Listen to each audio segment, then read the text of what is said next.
میں کھڑکی کے ساتھ بیٹھا تھا اور میرا دوست پہلی نشست پر تھا۔ درمیان کی سیٹ خالی تھی۔ میں نے ایئر ہوسٹس سے پوچھا، کیا ہم دونوں اکٹھے بیٹھ سکتے ہیں؟ فضائی میزبان نے مسکرا کر جواب دیا، سر یہ سیٹ بک ہے، آپ ٹیک آف کے بعد مسافر سے سیٹ ایڈجسٹ کر لیجئے گا۔ ہم مسافر کا انتظار کرنے لگے۔ جہاز کے دروازے بند ہونے سے چند لمحے قبل وہ مسافر آ گیا۔ وہ ایک لہیم شہیم بزرگ تھا۔ وہ شکل سے بیمار بھی دکھائی دے رہا تھا۔ میں نے اسے پیشکش کی، آپ کھڑکی والی سیٹ لے لیں، ہم دوست اکٹھے بیٹھنا چاہتے ہیں، مگر اس نے سر ہلا کر میری پیشکش مسترد کر دی اور وہ دھپ کر کے درمیان میں بیٹھ گیا۔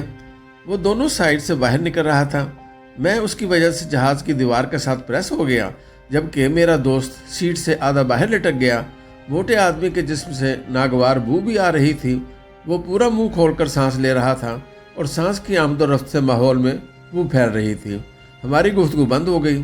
میں نے جیب سے تسبیح نکالی اور ورد کرنے لگا، جبکہ میرا دوست موبائل فون کھول کر بیٹھ گیا۔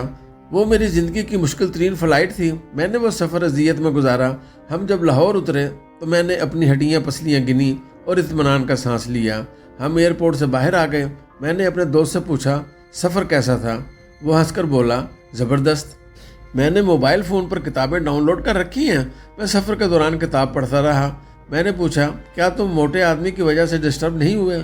وہ ہنس کر بولا، شروع کے 2 منٹ ہوا تھا، لیکن پھر میں نے ایڈجسٹ کر لیا۔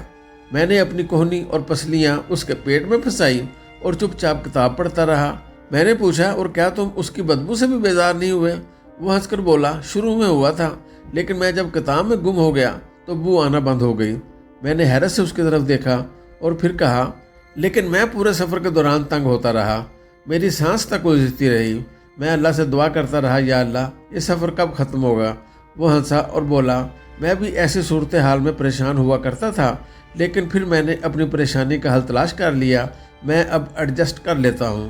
میں رک گیا اور اسے غور سے دیکھنے لگا۔ وہ بولا، ہم اس موٹے کے صرف 35 منٹ کے ساتھی تھے۔ وہ آیا، بیٹھا، جہاز اڑا، جہاز اترا اور ہم الگ الگ ہو گئے۔ وہ کون تھا؟ وہ کہاں سے آیا تھا اور وہ کہاں چلا گیا؟ ہم نہیں جانتے۔ تم اگر ان 35 منٹوں کو ایڈجسٹ کر لیتے تو تم تکلیف میں نہ آتے۔ وہ رکا، لمبی سانس لی اور بولا، ہماری ہر تکلیف کا ایک ایکسپائری ٹائم ہوتا ہے۔ ہم اگر اس ٹائم کا اندازہ کر لیں تو پھر ہماری تکلیف کم ہو جاتی ہے۔ مثلاً وہ موٹا جب ہمارے درمیان بیٹھا تو میں نے فوراً ٹائم کیلکولیٹ کیا۔ مجھے اندازہ ہوا یہ صرف 35 منٹ کی تکلیف ہے۔ چنانچہ میں نے موٹے کے موٹاپے پر توجہ کی بجائے کتاب پڑھنا شروع کر دی۔ میری تکلیف چند منٹوں میں ختم ہو گئی۔ تم بھی تکلیف کے دورانیے کا اندازہ کر لیا کرو، تمہاری مشکل بھی آسان ہو جائے گی۔ میں نے اس سے پوچھا، تم نے یہ آرٹ کس سے سیکھا تھا؟ وہ ہنس کر بولا، میں نے یہ فن اپنے والد سے سیکھا تھا۔ میرے بچپن میں ہمارے ہمسائے میں ایک پھڈے باز شخص آ گیا تھا۔ ہم لوگ گلی میں کرکٹ کھیلتے تھے اور وہ ہماری وکٹیں اکھاڑ دیتا تھا، ہمارے گیند چھین لیتا تھا۔ وہ گلی میں نکل کر ہمارا کھیل بھی بند کرا دیتا تھا۔ میں بہت دل گرفتہ ہوتا تھا۔ میں نے ایک دن اپنے والد سے اس کی شکایت کی۔ میرے والد نے میرے سر پر ہاتھ پھیرا اور فرمایا، بیٹا یہ شخص کرایہ دار ہے، یہ آیا ہے اور یہ چلا جائے گا۔ ہمیں اس سے لڑنے اور الجھنے کی بجائے اس کے جانے کا انتظار کرنا چاہیے۔ میں نے والد سے پوچھا، کیا میں احتجاج بھی نہ کروں؟ وہ بولے، ہاں تم ضرور کرو، لیکن اس کا تمہیں نقصان ہوگا۔ یہ شخص تو اپنے وقت پر جائے گا، لیکن تم احتجاج کی وجہ سے بدمزاج ہو چکے ہوگے، تم اس کے بعد لائف کو انجوائے نہیں کر سکو گے۔ چنانچہ میرا مشورہ ہے کہ تم اپنی لائف پر فوکس کرو، تم اپنی خوشیوں پر دھیان دو۔ یہ اور اس جیسے لوگ آتے اور جاتے رہیں گے، یہ آج ہیں اور کل نہیں ہوں گے، تمہیں اپنا مزاج خراب کرنے کی کیا ضرورت ہے؟ میں بچہ تھا، میں نے اپنے والد کی بات سے اتفاق نہ کیا، لیکن ہمارا ہمسایہ واقعی 2 ماہ بعد چلا گیا اور یوں ہم پرانی سپرٹ کے ساتھ گلی میں کھیلنے لگے۔ ہم 2 ہفتوں میں اس چڑچڑے کھوسٹ کو بھول بھی گئے۔ میرے والد مجھے بچپن میں اپنے چچا کی بات بھی سنایا کرتے تھے۔ ہمارے دادا فوت ہوئے تو میرے والد کو وراثت میں ایک مکان ملا۔ مکان پر میرے والد کے چچا نے قبضہ کر لیا۔ میرے والد نے چچا کے ساتھ لڑنے کے بجائے ملکیت کا مقدمہ کیا اور وہ آہستہ آہستہ مقدمہ لڑتے رہے۔ 5 سال بعد میرے والد کے حق میں فیصلہ ہو گیا، لیکن چچا نے مکان خالی نہ کیا۔ میرے والد نے قبضے کے حصول کے لیے درخواست دی اور وہ آہستہ آہستہ اس درخواست کا پیچھا کرتے رہے۔ اگلے 2 برسوں میں والد کے چچا کا انتقال ہو گیا، والد کو مکان مل گیا۔ میرے والد کا کہنا تھا، چچا نے جب ہمارے مکان پر قبضہ کیا تو مجھے بہت غصہ آیا، لیکن پھر میں نے سوچا، میں اگر ان کے ساتھ لڑتا ہوں تو میں زخمی ہو جاؤں گا اور یوں یہ مکان پیچھے چلا جائے گا اور دشمنی آگے آ جائے گی۔ ہم تھانوں اور کچہریوں میں بھی جائیں گے، ہمارا وقت اور پیسہ بھی برباد ہوگا اور ہمیں مکان بھی نہیں ملے گا۔ چچا بوڑھے شخص ہیں، یہ کتنی دیر زندہ رہ لیں گے؟ چنانچہ میں نے مقدمہ کیا اور آہستہ آہستہ مقدمہ چلاتا رہا، یہاں تک کہ چچا طبعی زندگی گزار کر فوت ہو گئے۔ مجھے اپنا مکان بھی مل گیا اور میرے صبر کا صلہ بھی۔ میرے چچا نے جب مکان پر قبضہ کیا تھا تو وہ فقط ایک مکان تھا۔ 8 برسوں میں ہماری گلی کمرشلائز ہو گئی، مکان کی قیمت میں 20 گنا اضافہ ہو گیا، یوں مجھے مکان بھی مل گیا اور مالیت میں بھی 20 گنا اضافہ ہو گیا۔ میں اس دوران اطمینان سے اپنے دفتر بھی جاتا رہا، میں نے اپنے بچے بھی پال لیے اور میں زندگی کی خوشیوں سے بھی لطف اندوز ہوتا رہا۔ میرے والد مجھے یہ واقعہ سنانے کے بعد اکثر کہا کرتے تھے، آپ جب بھی تکلیف میں آئیں آپ اس تکلیف کا دورانیہ کیلکولیٹ کریں اور اپنی توجہ کسی تعمیری کام پر لگا دیں، آپ کو وہ تکلیف نہیں لگے گی۔ میں نے اپنے والد کی بات پلے باندھ لی، چنانچہ میں تکلیف کا دورانیہ نکالتا ہوں اور اپنی توجہ کسی تعمیری کام پر مبذول کر لیتا ہوں۔ وہ خاموش ہو گیا۔